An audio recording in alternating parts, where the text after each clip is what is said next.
ശാലം T വിയുടെ പ്രിയപ്പെട്ട പ്രേക്ഷകരെ, മരണവുമായി ബന്ധപ്പെട്ട് നമ്മൾ നടത്തിക്കൊണ്ടിരിക്കുന്ന ആത്മീയ വിചിന്തനത്തിൻ്റെ ഈ ധ്യാനത്തിൻ്റെ അവസാനത്തെ ഘട്ടത്തിലാണ് നമ്മൾ.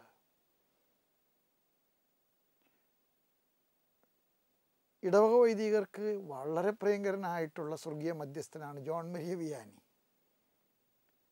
അദ്ദേഹം പറയുകയാണ്, എല്ലാ മനുഷ്യർക്കും അറിയാൻ ആഗ്രഹമുള്ളതും എന്നാൽ ഒരു മനുഷ്യർക്കും അറിയാൻ പാടില്ലാത്തതുമായ രണ്ട് ചോദ്യങ്ങളാണ് മനുഷ്യ ജീവിതത്തിലുള്ളത്. ഒന്ന്, എന്താണ് ഞാൻ മരിക്കുക? നമുക്കെല്ലാവർക്കും അറിയാൻ ആഗ്രഹമുണ്ട്, പക്ഷെ നമുക്ക് ആർക്കും അറിഞ്ഞുകൂടാ. രണ്ടാമത്തെ ചോദ്യം, എന്നാണ് ലോകം അവസാനിക്കുക? എല്ലാവർക്കും അറിയാൻ കൗതുകമുള്ളൊരു ചോദ്യമാണ്, പക്ഷെ ആർക്കും അറിയാൻ പാടില്ലാത്ത ഒരു മഹാരഹസ്യവുമാണ്. ഈ ലോകാവസാനത്തെ സംബന്ധിച്ചുള്ള ചില ചിന്തകൾ നിങ്ങളുമായിട്ട് പങ്കുവയ്ക്കാനാണ് ഞാൻ ഈ ധ്യാന വിചിന്തനത്തിൽ ആഗ്രഹിക്കുന്നതും പരിശ്രമിക്കുന്നതും. ഞാൻ ഈ ധ്യാനത്തിന് ഒരുങ്ങിയപ്പോൾ എന്നെ ഏറ്റവും കൂടുതൽ കുഴക്കിയ ഒരു പ്രമേയമാണ് ലോകാവസാനം. ഞാൻ നിങ്ങളോട് സംസാരിക്കുമ്പോൾ നിങ്ങൾക്ക് ഏറ്റവും ബോധ്യമാകുന്ന വിധത്തിൽ സംസാരിക്കാൻ ആഗ്രഹിച്ചുകൊണ്ട് ഞാൻ ഏറ്റവും കൂടുതൽ കഠിനാധ്വാനത്തിലൂടെ പരിശ്രമിച്ച് തയ്യാറാക്കിയ ഒരു പ്രഭാഷണമാണിത്. പക്ഷേ ഇത് റെക്കോർഡ് ചെയ്യുമ്പോൾ പോലും എനിക്ക് എന്തോ ഞാൻ വേണ്ടത്ര ഒരുങ്ങിയില്ല, വേണ്ടത്ര തയ്യാറെടുപ്പ് നടത്തിയില്ല എന്ന് ഒരു തോന്നലുണ്ട്. ഞാനതേക്കുറിച്ച് പ്രാർത്ഥിച്ചപ്പോൾ എൻ്റെ ഒരു ബോധ്യം ഞാൻ നിങ്ങൾ പറയാം. ഈ വിഷയത്തിൻ്റെ പ്രത്യേകതയാണത്. എത്ര ഒരുങ്ങിയാലും എത്ര പരിശ്രമിച്ചാലും നമുക്ക് പിടികിട്ടാത്ത ഒരു സമസ്യയാണ് ലോകാവസാനം. അതുകൊണ്ട് തന്നെ ലോകാവസാനത്തെ സംബന്ധിച്ചിടത്തോളം ധാരാളം തെറ്റായ വ്യാഖ്യാനങ്ങളും തത്വസംഹിതകളും ലോകത്തിൽ രൂപപ്പെടാൻ കാരണമായിട്ടുണ്ട്. നിങ്ങൾക്കറിയാം, 1993 ടെക്സസിലെ ഒരു സെക്റ്റിൽപ്പെട്ട ഏകദേശം 80ഓളം പേര് കൂട്ടമായിട്ട് ആത്മഹത്യ ചെയ്തു. ഈ സെക്റ്റിൻ്റെ സ്ഥാപകനായിരുന്ന ഡേവിഡ് കൊറേഷ് അദ്ദേഹം പറഞ്ഞത്, ലോകം അവസാനിക്കാൻ പോവുകയാണ്, അതുകൊണ്ട് രക്ഷപ്പെടണമെന്ന് ആഗ്രഹിക്കുന്നവരെല്ലാവരും അദ്ദേഹത്തിൻ്റെ കൂടെ അദ്ദേഹം പറഞ്ഞ സ്ഥലത്ത് കതകടച്ച് ബാഹ്യലോകവുമായിട്ട് യാതൊരു ബന്ധവുമില്ലാതെ ദിവസങ്ങൾ, വാരങ്ങൾ കഴിച്ചുകൂട്ടി. അവസാനം കണ്ടുപിടിക്കപ്പെട്ടു, ഈ സെക്റ്റിൻ്റെ സ്ഥാപകനായ ഡേവിഡ് കൊറേഷിനോടൊപ്പം ആ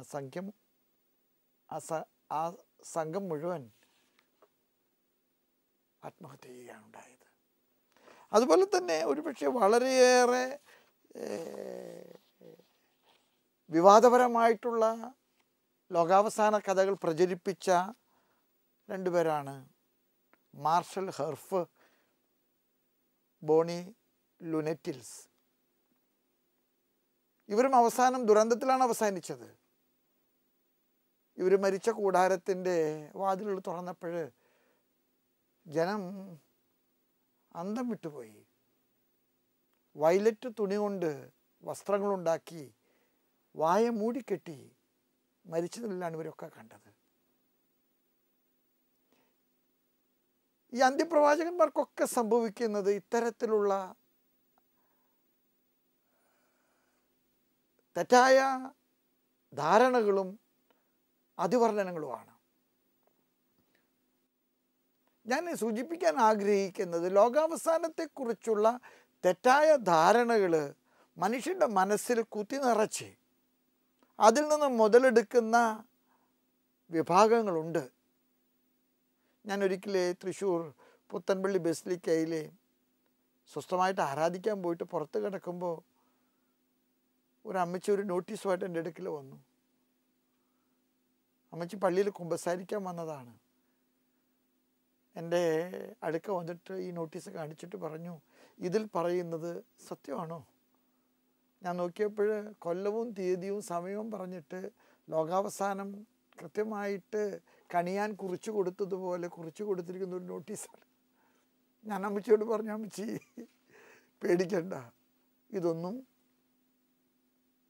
ഈ പറഞ്ഞതുപോലെ നടക്കാൻ പോകുന്ന സംഗതിയല്ല. ഇങ്ങനെയുള്ള തെറ്റായ പ്രചരണങ്ങൾ നടത്തുന്നവർക്ക് ഒരു വലിയ പ്രത്യേകതയുണ്ട്. അവർ മുഴുവൻ അവരുടെ തെറ്റായ പഠനങ്ങൾക്ക് ആധാരമായിട്ട് എടുക്കുന്നത് വെളിപാടിൻ്റെ പുസ്തകമാണ്. അപ്പസ്തോലനായ യോഹന്നാൻ പാത്മോസ് ദ്വീപിലെ നാടുകടത്തപ്പെട്ടിട്ട് ഏകാന്തതയിലെ വസിക്കുന്ന കാലഘട്ടത്തിലെ ദൈവം നൽകിയ ദർശനങ്ങളും അരുളപ്പാടുകളും ഉപയോഗിച്ച് എഴുതിയൊരു പുസ്തകമാണ് വെളിപാടിൻ്റെ പുസ്തകം. 22 അധ്യായങ്ങളുള്ള ഈ പുസ്തകം മുഴുവൻ വിശുദ്ധ ഗ്രന്ഥ വ്യാഖ്യാതാക്കൾ പറയുന്ന അപ്പോക്കലിപ്റ്റിക് ലാംഗ്വേജിലാണ്. എന്താണ് ഈ അപ്പോക്കലിപ്റ്റിക് ലാംഗ്വേജ് എന്ന് പറയുന്നത്? പ്രകൃതിയിലെ വ്യതിചലനങ്ങളും ദുരന്തങ്ങളും ഉപയോഗിച്ചുകൊണ്ടുള്ള അവതരണ ശൈലിയാണ്. കാറ്റ്, മഴ, കാർമേഘങ്ങൾ, സൂര്യൻ, ചന്ദ്രൻ, പ്രകൃതിയിലെ വിവിധങ്ങളായിട്ടുള്ള എല്ലാ പ്രതിഭാസങ്ങളെയും ഉപയോഗിച്ചുകൊണ്ട് നടത്തുന്ന ഒരു വ്യാഖ്യാന രീതി, ഒരു പ്രവചനാത്മകമായിട്ടുള്ള വ്യാഖ്യാന രീതി. ഇതിലെ സംഖ്യകളും ഒരു പ്രധാനപ്പെട്ട ഘടകമാണ്. നിങ്ങൾക്കറിയാം, വെളിപാടിൻ്റെ പുസ്തകത്തിൽ ചില സംഖ്യകൾ വളരെ പ്രധാനപ്പെട്ടതായിട്ട് കാണുന്നുണ്ട്. ആ സംഖ്യകളെ സംബന്ധിച്ചും നിങ്ങൾ ചില കാര്യങ്ങൾ മനസ്സിലാക്കേണ്ടതുണ്ട്. ഈ സംഖ്യകളെ തെറ്റായിട്ട് വ്യാഖ്യാനിക്കുന്നവരുണ്ട്. 666, 1000, 1,40,000 ഈ സംഖ്യകളൊക്കെ ഉപയോഗിച്ചിട്ട് ഇത്രയും ആളുകൾ രക്ഷപ്പെടുകയുള്ളൂ, അല്ലെങ്കിൽ ഈ സംഖ്യകൾ പറയുന്ന കാലഘട്ടത്തിലാണ് ഇത് അവസാനിക്കുന്നത് എന്നൊക്കെ വ്യാഖ്യാനിക്കുന്ന ആളുകളും ധാരാളമുണ്ട്. ഇവിടെയൊക്കെ നമുക്ക് സമതുലിതമായിട്ടുള്ള ഒരു മനസ്സും വിശ്വാസത്തിലധിഷ്ഠിതമായിട്ടുള്ള ഒരു വിവേചന ശക്തി ഉണ്ടായില്ലെങ്കിലേ ഈ തെറ്റായിട്ടുള്ള വ്യാഖ്യാനങ്ങളിലൊക്കെ നമ്മൾ ചെന്ന് പതിക്കാനായിട്ട് കാരണമുണ്ടാകും. ഈ വെളിപാടിൻ്റെ പുസ്തകം അപ്പസ്തോലനായ യോഹന്നാൻ എഴുതുന്നൊരു പശ്ചാത്തലമുണ്ട്. ആ പശ്ചാത്തലം വളരെ പ്രധാനപ്പെട്ടതാണ്. നിങ്ങൾക്കറിയാം, കർത്താവിൻ്റെ ശിഷ്യന്മാരിൽ 12 പേരിൽ 11 പേരും രക്തസാക്ഷികളാണ് ഉണ്ടായത്. അതിലെ രക്തസാക്ഷിയല്ലാതെ കാരാഗൃഹത്തിലേക്ക് നാടുകടത്തപ്പെട്ട ഏക അപ്പസ്തോലനാണ് യോഹന്നാൻ. വാർദ്ധക്യകാലത്ത് ഏകാന്തതയിലെ പ്രാർത്ഥനാ നിർഭരമായി ദൈവത്തോട് ഒത്തുവസിച്ച ഒരു മനുഷ്യൻ. അതുകൊണ്ട് ഇറണേവൂസ് പറയുകയാണ്, ഈ വെളിപാടിൻ്റെ പുസ്തകം AD 95 കൂടെയാണ് യോഹന്നാൻ എഴുതിയിരിക്കുന്നത്. ആ കാലഘട്ടത്തിൽ ഭരിച്ചിരുന്ന ചക്രവർത്തി റോമയിലെ ഡൊമീഷ്യൻ ചക്രവർത്തിയാണ്. ക്രിസ്ത്യാനികൾ ഒരുപാട് പീഡിപ്പിച്ചൊരു മനുഷ്യനാണ്.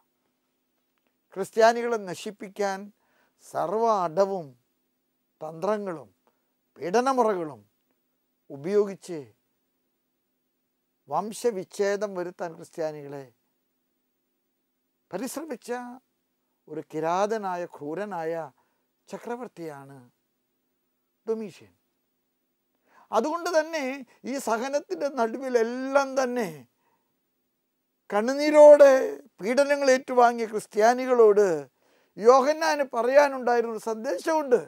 ആ സന്ദേശം വളരെ പ്രധാനപ്പെട്ട ഒരു സന്ദേശമാണ്.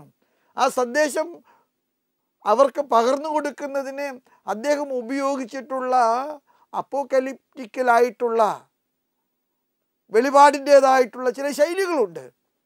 നിങ്ങളുടെ സഹനങ്ങളിൽ നിങ്ങൾ നിരാശപ്പെടേണ്ട. നിങ്ങളുടെ സഹനങ്ങളിൽ നിങ്ങൾ കർത്താവിൽ ആശ്രയിക്കുവിൻ. അവനിതാ അടുത്തെത്തിയിട്ടുണ്ട്. അവനിതാ വാതിൽക്കൽ തന്നെയുണ്ട്. അവനിതാ വാതിൽക്കൽ മുട്ടിക്കൊണ്ടിരിക്കുകയാണ്. നിങ്ങൾ തുറക്കുക. നിങ്ങളുടെ സഹനങ്ങളോട് നിങ്ങൾ സർഗാത്മകമായിട്ട് പ്രതികരിക്കുക. അവൻ നിങ്ങൾക്ക് പുതിയ ആകാശവും പുതിയ ഭൂമിയും നൽകും. വെളിപാടിൻ്റെ പുസ്തകത്തിൽ നിങ്ങൾക്കറിയാം, വെളിപാടിൻ്റെ പുസ്തകത്തിൽ മുഴുവൻ ഈ പീഡനങ്ങളുടെ നടുവിലെ, ഈ സഹനങ്ങളുടെ നടുവിലെ, ഈ വംശഹത്യയുടെ നടുവിലെ ജനം കർത്താവിൻ്റെ രണ്ടാമത്തെ വരവിന് വേണ്ടി പ്രാർത്ഥിക്കുന്നതാണ്. ഈ പ്രത്യാശയോടുകൂടെ അവൻ്റെ വരവിന് വേണ്ടി കാത്തിരിക്കുന്നതാണ്. ഈ ചരടിൽ വേണം വെളിപാടിൻ്റെ പുസ്തകത്തിലെ ലോകാവസാനത്തെക്കുറിച്ചുള്ള കാഴ്ചപ്പാടുകളും വിവരണങ്ങളൊക്കെ ഞാനും നിങ്ങളും മനസ്സിലാക്കേണ്ടത്. ഞാൻ കണക്കുകളെക്കുറിച്ചൊക്കെ പറഞ്ഞു. ഈ കണക്കുകൾ പലപ്പോഴും വളരെ വൈദഗ്ധ്യമായിട്ട് തെറ്റിദ്ധരിപ്പിക്കുന്ന വിധത്തിൽ വ്യാഖ്യാനിക്കപ്പെടുന്നുണ്ട്. വെളിപാടിൻ്റെ പുസ്തകത്തിൽ 13-ാമത്തെ അധ്യായത്തിൽ 18-ാമത്തെ വചനം 666 എന്ന് പറയുന്നൊരു സംഖ്യയുടെ കളിയാണ്. ഇതേക്കുറിച്ചിട്ട് വളരെ പ്രഗത്ഭരായിട്ടുള്ള വ്യാഖ്യാതാക്കൾ പറയുന്നത് അത് നീറോ ചക്രവർത്തിയുടെ നാമത്തിൽ നിന്ന് ഉത്ഭവിക്കുന്ന ഒരു സംഖ്യയാണ്. ഈ 666 ലോകാവസാനവുമായിട്ട് ബന്ധപ്പെടുത്തി ചിന്തിക്കുന്ന തെറ്റായ പ്രവണത ഉണ്ട്. അതുകൊണ്ട് 66 വരുന്ന സമയങ്ങളിലൊക്കെ ലോകം അവസാനിക്കാൻ പോകുന്നുവെന്ന് കരുതുന്ന ധാരാളം ആളുകളുണ്ട്. എന്നാൽ നീറോ ചക്രവർത്തിയുടെ അക്രമങ്ങളിലെ ഒരുപക്ഷെ യോഹന്നാൻ്റെ മനസ്സ് വേവലാതി പൂണ്ടപ്പോൾ ഈ അക്രമങ്ങളുടെ നടുവിലും പ്രത്യാശയ്ക്ക് വേണ്ടി നൽകിയ ഒരു സൂചനയാണത്. അതുപോലെ തന്നെ 1000 വെളിപാടിൻ്റെ പുസ്തകത്തിൽ 20-ാമത്തെ അധ്യായത്തിലെ 4 തുടങ്ങി 6 വരെയുള്ള വചനങ്ങളിൽ 1000 എന്ന ഒരു സംഖ്യ ഉപയോഗിക്കുന്നുണ്ട്. അത് രക്ഷിക്കപ്പെടുന്നവരുടെ ഒരു സംഖ്യയായിട്ട് തെറ്റിദ്ധരിക്കുന്നവർ, ആ വർഷം നശിക്കുമെന്ന്, ലോകം അവസാനിക്കുമെന്ന് കരുതുന്നവർ. നിങ്ങൾക്കറിയാം, എല്ലാ 1000 അവസാനിക്കുമ്പോഴും ലോകാവസാനം പറയുന്നവരുണ്ട്. 1000-ൽ ലോകം അവസാനിക്കുന്നെന്ന് വിശ്വസിച്ച ഒരു കൂട്ടം ആളുകളുണ്ടായിരുന്നു.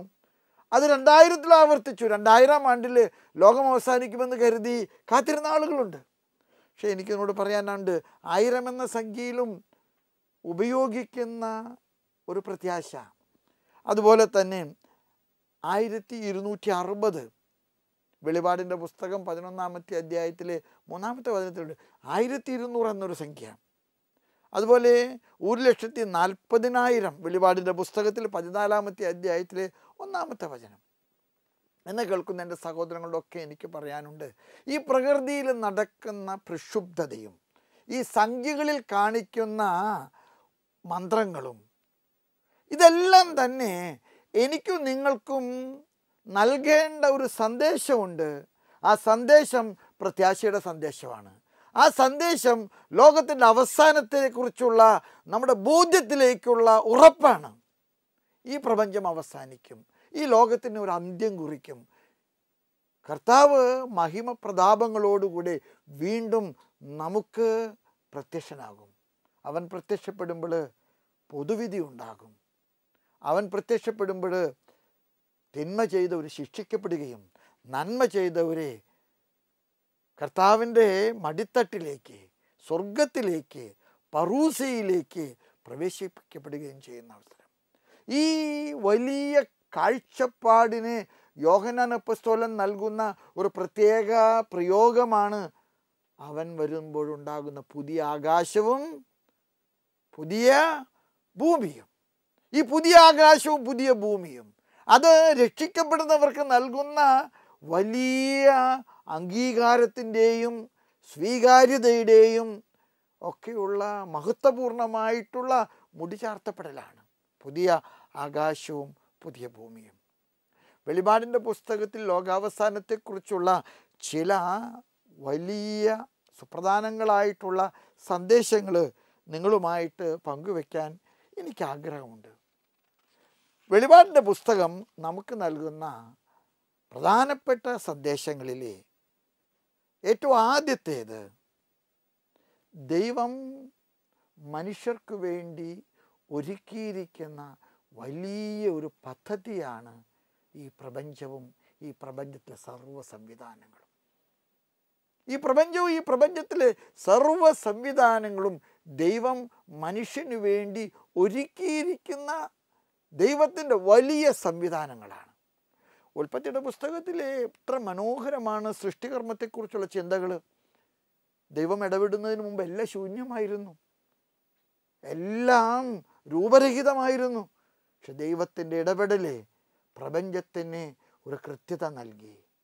വെളിച്ചമുണ്ടായി, വെള്ളമുണ്ടായി, ആകാശമുണ്ടായി, കടലുണ്ടായി, പറവകളുണ്ടായി, മൃഗങ്ങളുണ്ടായി, മനുഷ്യനുണ്ടായി. പ്രപഞ്ചത്തിൻ്റെ മകുടമായി ദൈവം മനുഷ്യനെ സൃഷ്ടിച്ചു. ഈ പ്രപഞ്ചത്തിലെ ദൈവത്തിൻ്റെ ഛായ പേറുന്ന, ദൈവത്തിൻ്റെ സാദൃശ്യം പേറുന്ന മനുഷ്യൻ. ഒരു വെളിപാടിൻ്റെ പുസ്തകത്തിൽ ലോകാവസാനത്തെ സംബന്ധിച്ചിടത്തോളം നിങ്ങൾ മനസ്സിലാക്കേണ്ട ഒരു വലിയ സത്യമുണ്ട്. മനുഷ്യൻ അന്ത്യമുള്ളതുപോലെ ഈ പ്രപഞ്ചത്തിനും അന്ത്യമുണ്ട്. മനുഷ്യൻ അന്ത്യമുള്ളതുപോലെ ഈ പ്രപഞ്ചത്തിനും അന്ത്യമുണ്ട്. നമുക്കറിയാം, നമ്മുടെ ചുറ്റുപാടും നടക്കുന്ന ഓരോ കാര്യങ്ങൾ കാണുമ്പോഴൊക്കെ നമുക്ക് ആശങ്ക തോന്നാറില്ലേ? ഞാൻ 36 വർഷമായിട്ട് പട്ടം കിട്ടിയിട്ട് ഏറിയ പങ്കും തൃശ്ശൂർ ബിഷപ്സ് ഹൗസിൽ താമസിച്ചിട്ടുള്ള ഒരു അച്ഛനാണ്. ഈ കൊല്ലം വേനലിന് ഞങ്ങളുടെ കിണറ്റിൽ വെള്ളം ഉണ്ടായില്ല. ഞങ്ങൾക്കത് വിശ്വസിക്കാൻ പറ്റുകയില്ല. അത്ര സമൃദ്ധിയായിട്ട് വെള്ളമുള്ളൊരു സ്ഥലമാണ് ഞങ്ങളുടെ ബിഷപ്സ് ഹൗസ് കോമ്പൗണ്ട്. പക്ഷേ ഈ കൊല്ലം വെള്ളം ഉണ്ടായില്ല. നിങ്ങൾ പറഞ്ഞു കേൾക്കുന്നത് ശ്രദ്ധിക്കുന്നുണ്ടോ എന്ന് എനിക്കറിയാൻ പാടില്ല. 3ാം ലോകമഹായുദ്ധം പൊട്ടിപ്പുറപ്പെടാനുള്ള പ്രധാനപ്പെട്ട കാരണമാകാൻ പോകുന്നത് വെള്ളത്തിൻ്റെ കമ്മിയാണ്. വെള്ളം സമൃദ്ധിയായിട്ടുണ്ടായിരുന്ന ഭൂമിയിൽ വെള്ളം ഇല്ലാതാകുന്നു. നമുക്കറിയാം, ഓസോൺ ലെയർ നഷ്ടപ്പെടുന്നത് കൊണ്ട് ചൂട് കൂടിക്കൊണ്ടിരിക്കുക. ഭയങ്കര ചൂടാ. റോമിലെ തണുപ്പിൻ്റെ കാലാവസ്ഥയുള്ള റോമിലെ ചൂടാണ്. ഫ്രാൻസിലെ കഴിഞ്ഞ പ്രാവശ്യം വേനലിൽ പലശതം മനുഷ്യരെ ചൂടേറ്റ് മരിച്ചു. ഒരിടത്തും തണുപ്പ് തോന്നാത്ത സ്ഥലങ്ങളിൽ മഞ്ഞ് പെയ്യുന്നു. മഞ്ഞ് ഉറഞ്ഞു കിടക്കുന്ന സ്ഥലത്ത് സൂര്യൻ ഉദിക്കുന്നു. ഈ പ്രപഞ്ചത്തിൽ എന്തോ രൂപാന്തരണം നടക്കുന്നുണ്ട്. പ്രപഞ്ചത്തിൽ എന്തോ പരിവർത്തനം നടക്കുന്നുണ്ട്. ഈ പ്രപഞ്ചത്തിന് ഒരു അന്ത്യമുണ്ടെന്നുള്ള തിരിച്ചറിവ് നമുക്കുണ്ടാകണം. ഈ പ്രപഞ്ചത്തിന് അന്ത്യം അത് ലോകാവസാനത്തിലേക്കുള്ള സൂചനയാണ്. രണ്ടാമതായിട്ട് എനിക്ക് നിങ്ങളോടൊക്കെ പറയാൻ ആഗ്രഹമുണ്ട്. മനുഷ്യൻ്റെ ജീവിതത്തിലും മരണത്തിലും ഉയർപ്പിലും അവൻ മനസ്സിലാക്കേണ്ട ഒരു വലിയ സത്യമുണ്ട്. അവൻ കടന്നു പോകുന്ന പരിവർത്തനം മഹത്വത്തിലേക്കുള്ള പരിവർത്തനമാണ്. മനുഷ്യൻ്റെ ജീവിതത്തിൻ്റെ അന്ത്യം മഹത്വത്തിലേക്കുള്ള പരിവർത്തനമാണ്. തൻ്റെ വലതുവശത്തേക്ക് സ്വീകരിക്കപ്പെടുന്നവരെ, തൻ്റെ മടിത്തട്ടിലേക്ക് സ്വീകരിക്കുന്നവർ. അതുകൊണ്ട് തന്നെ നമുക്കറിയാവുന്നത് പോലെ ലോകാവസാനവുമായിട്ട് ബന്ധപ്പെട്ട വെളിപാടിൻ്റെ പുസ്തകത്തിൽ എല്ലാ ചിന്തകളും എൻ്റെയും നിങ്ങളുടെയും മുൻപിൽ വയ്ക്കുന്ന ഒരു പ്രയോഗമുണ്ട്, പറൂസിയ. പറൂസിയ എന്ന വാക്കിന് മഹത്വപൂർണമായിട്ടുള്ള കാത്തിരിപ്പ്, മഹത്വത്തിലേക്കുള്ള പ്രസവവേദന, മഹത്വത്തിലേക്കുള്ള ഈറ്റുനോവ്. പറൂസിയ, നമ്മളതിനെ പറുദീസ എന്നൊക്കെ പറയുന്നുണ്ട്. അതുകൊണ്ട് തന്നെ ഈ ഈറ്റുനോവ് മഹത്വത്തിലേക്കുള്ള ഈറ്റുനോവാണ്.